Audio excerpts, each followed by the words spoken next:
சித்திரை அமாவாசைக்கு ஞாயிற்றுக்கிழமை வருது. எல்லாத்துக்குமே லீவு, ஸ்கூலும் லீவ் வந்து விட்டாச்சு. எங்கேயாவது போகலாம் ஃபேமிலியோடன்னு சொல்லி எல்லாருமே யோசிச்சுட்டு பேசிட்டு வந்து இருந்தோம். சரி கெஜெட்டே வந்து போயிடலான்னு சொல்லி பிளான் பண்ணிங்க. 2 வேன் பிடிச்சிட்டு ஒரு 43 பேர்த்துக்கு பக்கம் குழந்தைகளோட சேர்த்து 50 பேராக வந்து கிளம்பி வந்து போயிருந்தாங்க.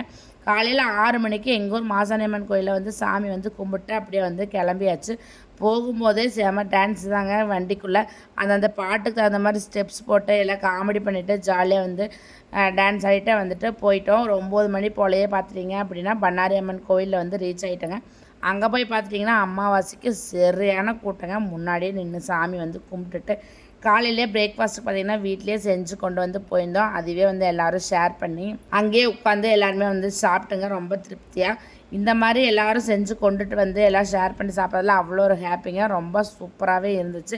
அது போக அங்கேயே பார்த்திங்கன்னா ஒரு 10வது ஆண்டு விழான்னு சொல்லிட்டு ஏதோ வந்து அன்னதானம் வந்து ஒரு ட்ரஸ்ட் வந்து அன்னதானம் வந்து கொடுத்துட்டு இருந்தாங்க. அந்த அரிசி பருப்பையும் வந்து வாங்கி எல்லாருமே ஷேர் பண்ணி சூப்பராக வந்து காலையில் பிரேக்ஃபாஸ்ட் வந்து பண்ணாரி அம்மன் கோயிலே வந்து முடிச்சிட்டாங்க. தெங்கு மராட்டாக்குள்ளே போகிறக்கு போய் லைனில் நின்று செக்கிங் எல்லாம் முடிச்சு தான் போகணும். ரொம்ப லேட் ஆகிடுச்சுன்னா பூஜைக்கு போக முடியாதுன்னு சொல்லிட்டு யோசிச்சிட்டே வந்து போனோம். அங்கே போய் பார்த்துட்டிங்க அப்படின்னா லைனெல்லாம் எதுவுமே இல்லை. எங்களுக்கு முன்னாடியே ஒரு 59 வண்டி வந்து போயிடுச்சுங்க. நாங்கள் வந்து 60வது வண்டி. இந்த தடவையாவது யானை வந்து பார்த்தலான்னு சொல்லி தான் வந்து ஒரு ஆர்வமாக வந்து போயிருந்தேங்க. ஆனால் அங்கே போய் பார்த்தீங்கன்னா எந்த யானையுமே வந்து பார்க்கல. யானையோட சாணம் மட்டும்தான் வந்து பார்த்தேன். மான் வந்து எப்போ போலேயே வந்து பார்த்தேங்க. மயில் பார்த்தோம். அப்புறம் பார்த்தீங்கன்னா காட்டெருமையெல்லாம் பார்த்தோம். காட்டுக்குள்ளே வந்துட்டு நாங்கள் நினச்சி போன மாதிரி இல்லைங்க. சரியான வெயில், கொஞ்சம் நஞ்ச வெயிலெல்லாம் கிடையாதுங்க. சரியான வெயில்.